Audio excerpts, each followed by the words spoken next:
கட்டான் தரையில் ஒரு துண்டை வீரிப்பேன், தூக்கம் கண்ணை சொக்குமே அது அந்த காலமே. மெத்தை வீரித்தும் சுத்த பன்னீர் தெளித்தும் கண்ணில் தூக்கம் இல்லையே அது இந்த காலமே. என் தேவனே தூக்கம் கொடு, மீண்டும் வந்த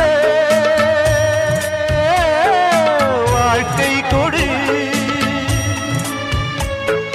பாலைவனம் கடந்து வந்தேன், பாதங்களை ஆரவிடு. ஒரு பெண் புறா கண்ணீரில் தள்ளாட என் உள்ளம் திண்டாட. சுமை தாங்கியே சுமையானதே எந்த நிம்மதி போனதே. மனம் வாடுதே ஒரு பெண் புறா